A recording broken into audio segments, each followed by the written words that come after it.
Okay, so we are working out of the review there. Like I said, you can access it in the Schoology page. It looks like this. Excuse me. All right, and for today and tomorrow, we'll be working out of this. Today is a lot of review of factoring. Okay, so everything that we discussed at the beginning of last week, all of our different factoring methods that we went through, whether it was GCF, whether it was a special pattern, slide and divide, factoring normally.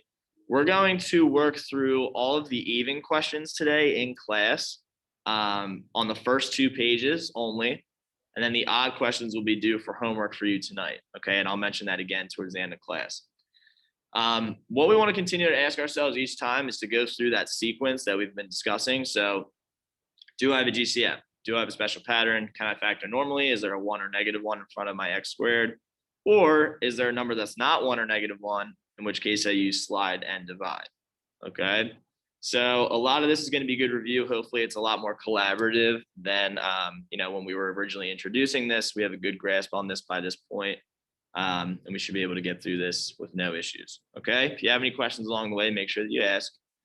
But we're going to get started with the first section there. There's only one question, one of the evens.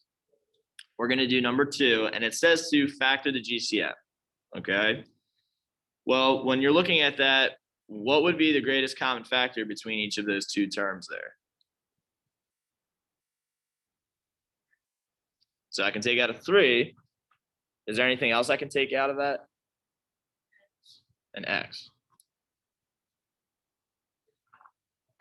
And one thing that we want to just kind of talk about real quickly, because some people have been struggling with this, after you take out a GCF, what you can think about is, well, how do I get back from 3x to 3x squared, from 3x to -21x?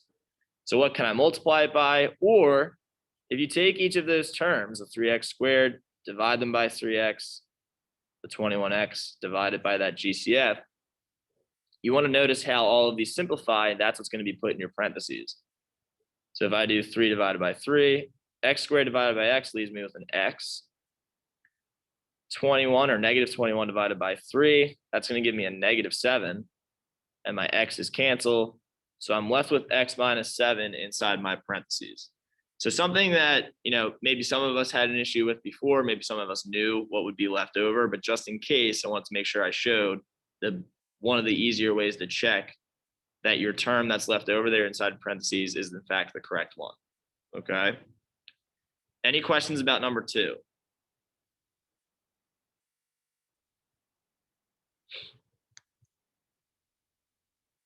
Okay. Now, not every time will it tell you which method to use. So now, like I said before, let's go through our sequence. And again, we're just going to do all of the evens for today. So everything across the board here, that's even. All right. For number 2, I have a squared plus a 10a plus a 9. Do I have a greatest common factor? No. Do I have a special pattern? Well, notice that I can break the a squared up into a times a, and I can break the 9 up into 3 times 3. However, what we need to be really careful about with special pattern is to check that middle term. If it's positive, we know that it has to be 2 times the product of each of those terms there, the 3a. Well, 2 times 3a is going to give me 6a. And 6a is not my middle term of 10a. So just be really cautious about when you use special pattern. Make sure you don't, create any assumptions. And whether that's when you're going to go factor normally or you're going to slide and divide, you will eventually get the right answer. However, just be super aware of when to and when to not use special patterns. I move to my next factoring method, which is to just factor normally. And I can do that because there's a 1 in front of my a squared.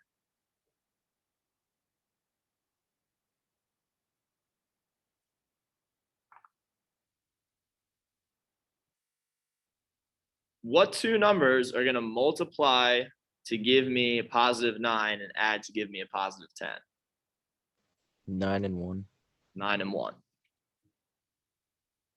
Notice that they are both positive because each of those numbers there, are positive, right? If I'm multiplying to get a positive number, I can do it with a positive and a positive or a negative and a negative. But when I'm adding, that number is positive, so both of those have to be positive. For this section that we're working on today, we're not going to set them equal to 0 because we're just dealing with expressions. So we're just factoring, and I can leave my answer as a plus 9 and a plus 1.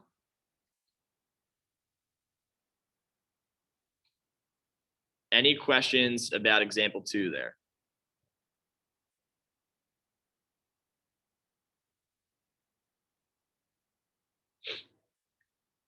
Very similar in number 4.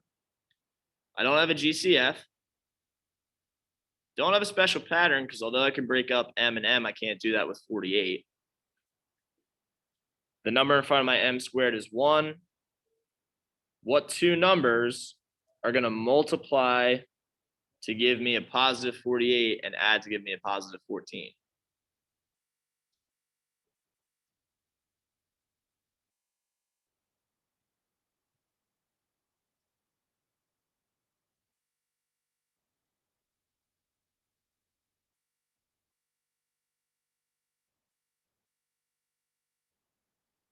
Eight and 6.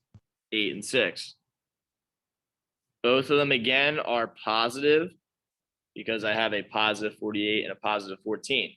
If it helps, so with 9 in the first example, we know it's just 1 and 9, 3 and 3. 48 has more factors, so you might need to write them out. 1 and 48, 2 and 24, 3 and 16, 4 and, or no, not 4, sorry. 6 and 8, right? Sorry, it's 4 and 12. That's bad. 4 and 12, 6 and 8. So all of those are going to work. You just have to make sure that you add them together to get the right answer. Any questions about number 4? So this is my final answer.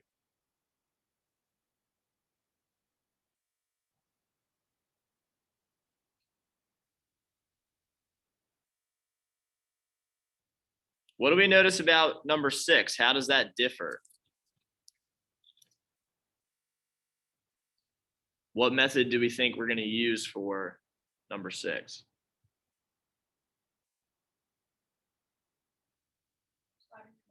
Slide and divide. Good. I don't have a GCF. Don't have a special pattern because 3 is prime. And number in front of my j squared there is positive 3, so I have to do slide and divide. Well, I'll slide that 3. What do I have to do with the 4 and the 3? It's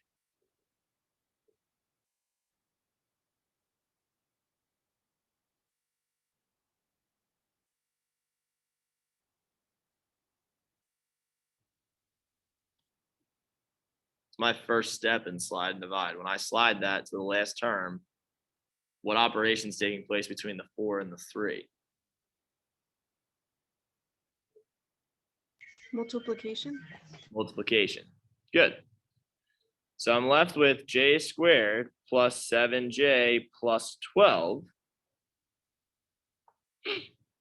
And from this point, I have to factor normally. So I'll have j and j. Notice that all the terms are positive, so I have to make this positive and positive. What two numbers are going to multiply to give me a positive 12 and add to give me a positive 7? 3 and 4. 3 and 4.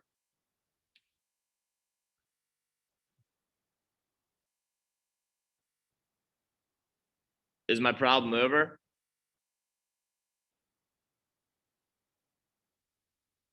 No, you have to divide both sides by 3. Awesome. So after I slide, don't forget the second part of that process is to divide each of these terms here, these constants in my factor, by 3.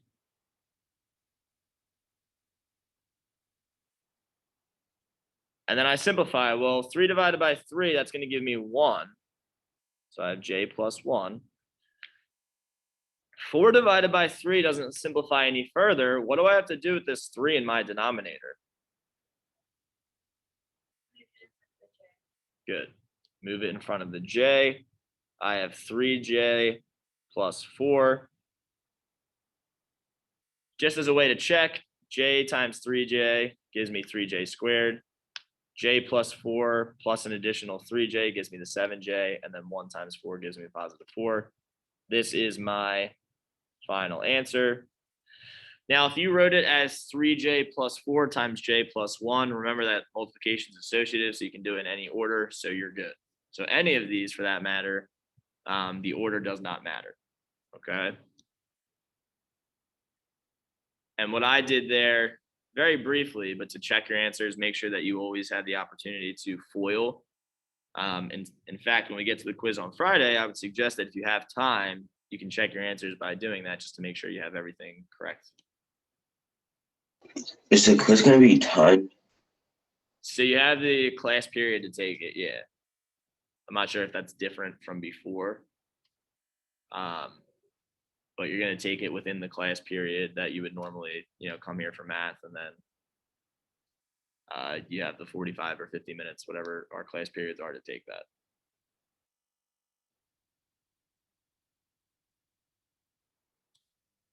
Any other questions?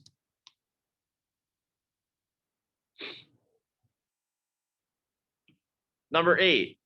What's different about number 8?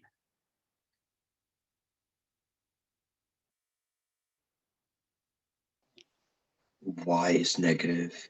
Right, that number out in front of the y squared there is negative. When that's the case, I have to take a negative out. And what does that do to each of my terms when I take this negative 1 out?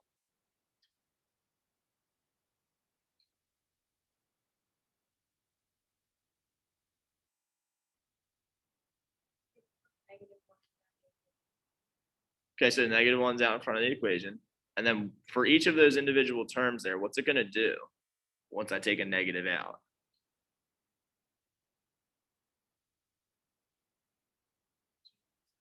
It's going to change the sign. So instead of a negative y squared, now I have a positive y squared. Instead of a positive y, I have negative y. Instead of positive 30, I have negative 30.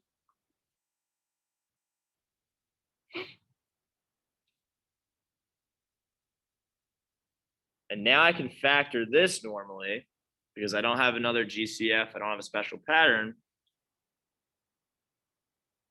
What two numbers are going to multiply to give me a negative 30, add to give me a negative 1? Now, one thing I want you to keep in mind, because this is the first time you've seen this so far, we're multiplying to get a negative number. So that means that one of my terms there has to be positive and one has to be negative.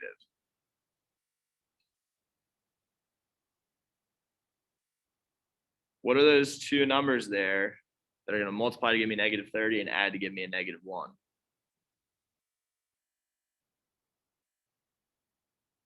6 and 5.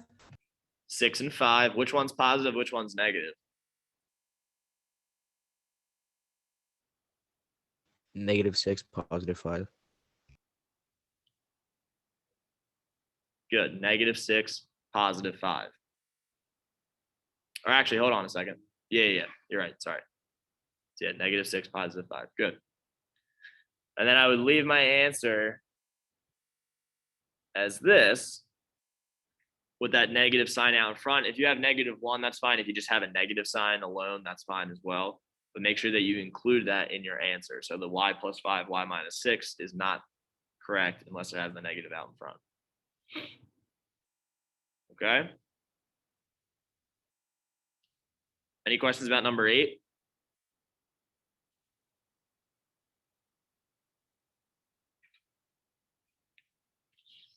Okay.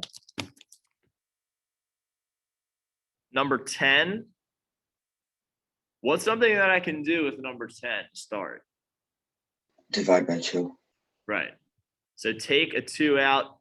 I have a GCF, right? Make sure that we go through our sequence. GCF, special pattern, normally, slide and divide.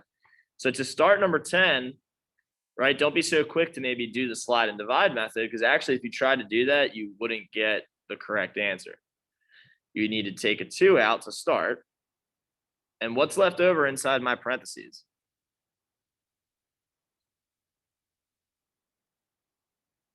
H squared plus 5H minus 6. H squared plus 5H minus 6. Awesome. Still have my 2 left out in front. And I can go ahead and factor this now normally because the number out in front of H squared is 1. I don't have a special pattern or any more GCFs. Multiplying to get a -6, adding to get a +5. What does that tell me about the terms there inside my parentheses for my factors? I'm multiplying to get a negative.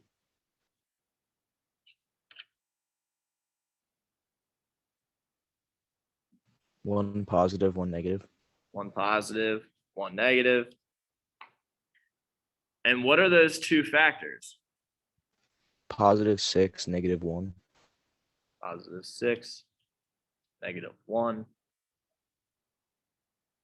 Again, just to double check, H times H gives me the H squared, minus an H plus a 6H gives me the +5H, and then 6 times -1 gives me -6. Again, I want to keep that 2 out in front, and that's still in my answer. So I would leave it as this.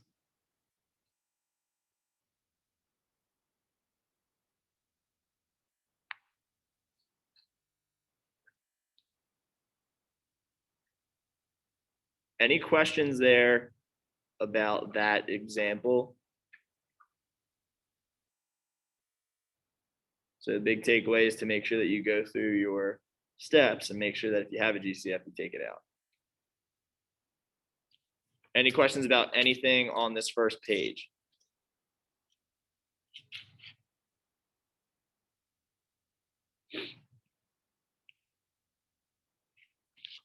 Okay. Flip over, we'll take care of the evens on the second page now.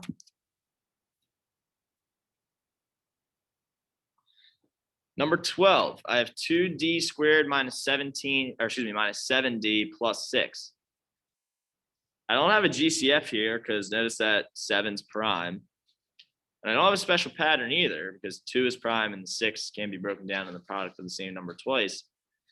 What's the method I need to use here to help me factor this?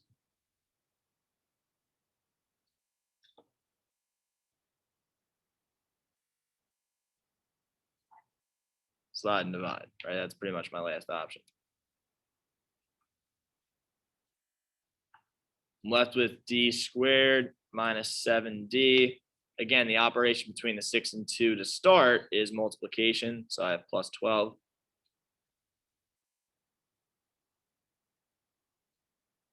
What do I do from this point? Factor. Just factor normally. Somebody tell me 2 numbers that'll multiply to give me a positive 12, add to give me a negative 7.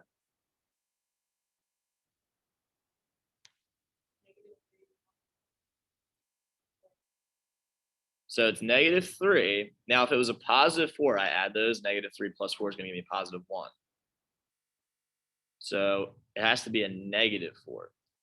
Remember, a negative times a negative also gives you a positive for your last term there. And then -3 plus a -4 gives you that -7. So again, just be really careful with ways to multiply to get positives. You can do positive and positive or negative and negative. It really depends on what the term is there in the middle. What do I have to do from here though? So I did my sliding, I did my factoring normally. Divide by on each of these terms here, good.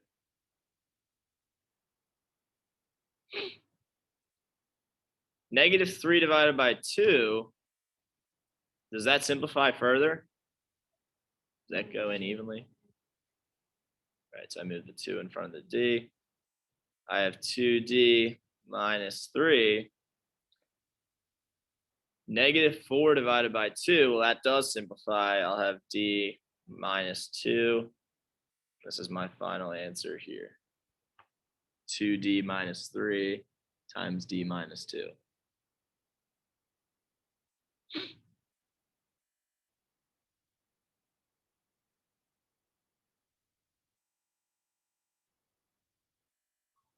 Any questions about 12?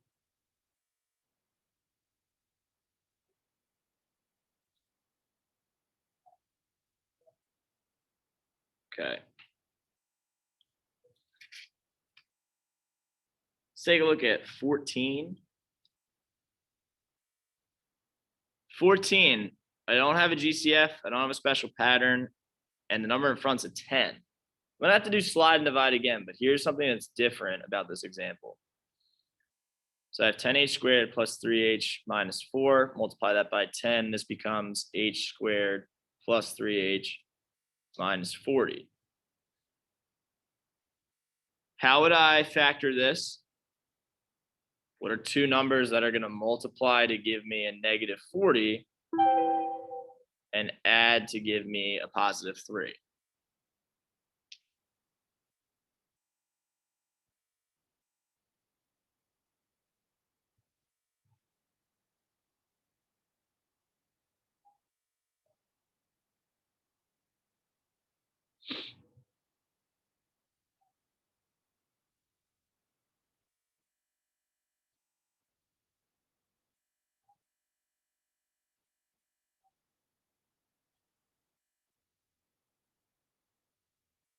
Well, two numbers multiply to give me negative 40 and add to give me a positive 3. 5 and 8. 5 and 8. It's going to be a positive 8 and a negative 5, right? Because I need to get a negative 40. So one's positive, one's negative. 8 minus 5 gives me 3. Negative 5 times 8 gives me negative 40. Got to divide both of these by 10, right? To go through my normal process. But one thing that we should notice, right? So I'm going to kind of finish this on my own here. Negative 5 divided by 10, I have h minus 1/2 when I simplify. 8 divided by 10, I'll have h plus 4/5. We've seen this before, but notice that I still have fractions left in my answer. I don't want fractions. I don't want decimals. So I need to move now. This is a case I have two denominators I need to move. So it might not always be the case. You just have one like we saw before. Now I have 2h minus 1, 5h plus 4, and this here is my final answer.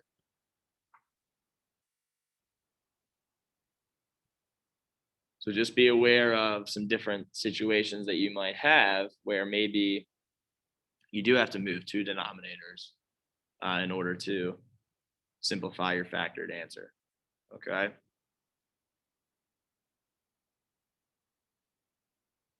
Any questions about number 14?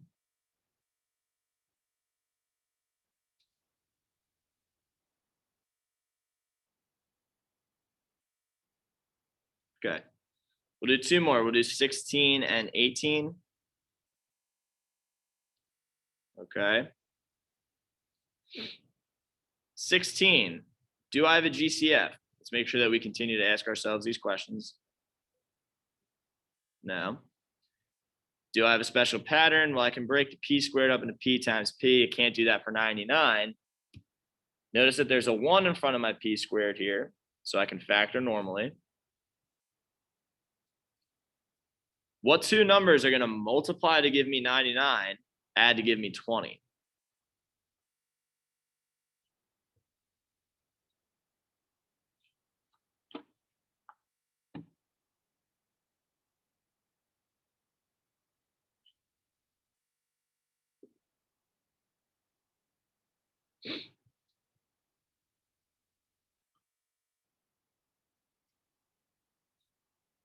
Nine and 11.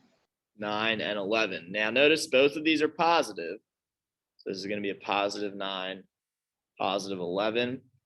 One thing that you want to keep in mind, sometimes, yeah, we're dealing with a larger number like 99, but there's not too many factors of 99. Also, anything that's a repeated number like 99, 88, 77, 66, that's all. If you divide those by 11, it's just 11 and whatever that number was that was repeated. So that's how we get the 99 from 11 and 9 here. Just something that, if you were struggling with the factors, make sure that you know some of your rules of those multiplications tables. If you were to FOIL that, you get p squared plus 11p plus 9p. That's what gives you the 20. And then 9 times 11 gives you the 99. Any questions there about 16?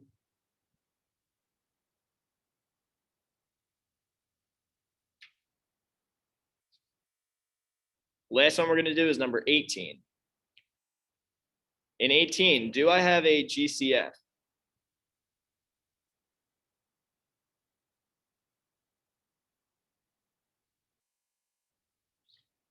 Is there anything I can take out of 4, 12, and 9?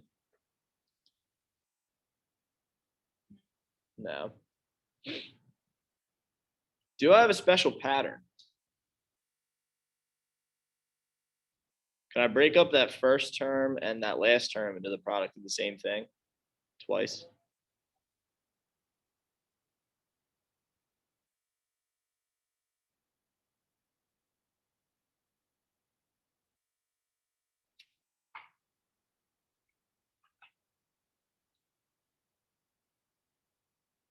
We actually do have a special pattern here, and this is what we need to be aware of. A lot of times we'll have like a number that's prime, like a 1 out in front of that p squared, or there's terms that I can break up, like in this one, I can break up 10, but it's not going to be the same number twice. When you have a perfect square, this is the reason it's called a perfect square trinomial. I have 3 terms, and the first and third terms are perfect squares. I can break the 4r up into 2r and 2r. I can break the 9 up into 3 and 3. The last thing I need to do is make sure, like in the example on the first page, that that middle term, in this case, because it's a negative number, is -2 times 3 times 2r, which is -2 times 6r, which is in fact -12r. And that is my middle term. And what this tells me with special patterns, and we talked about this before, but we may not have seen it in a while, is that if you have a situation like this, you can write your answer as 2r minus 3, 2r plus 3 quantity squared. Or 2r, minus 3. I was right the first time. 2r minus 3, the quantity squared.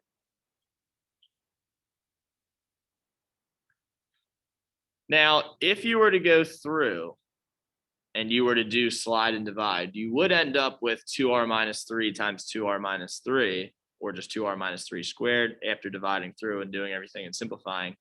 But this is a way where maybe if slide and divide isn't your strong suit, you can jump right to this and you have your final answer. Okay. Any questions about example 18 there or anything on this second page?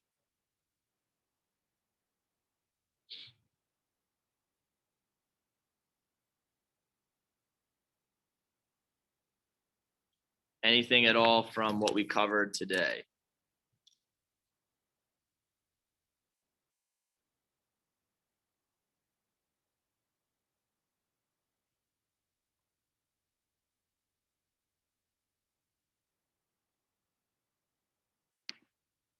Okay.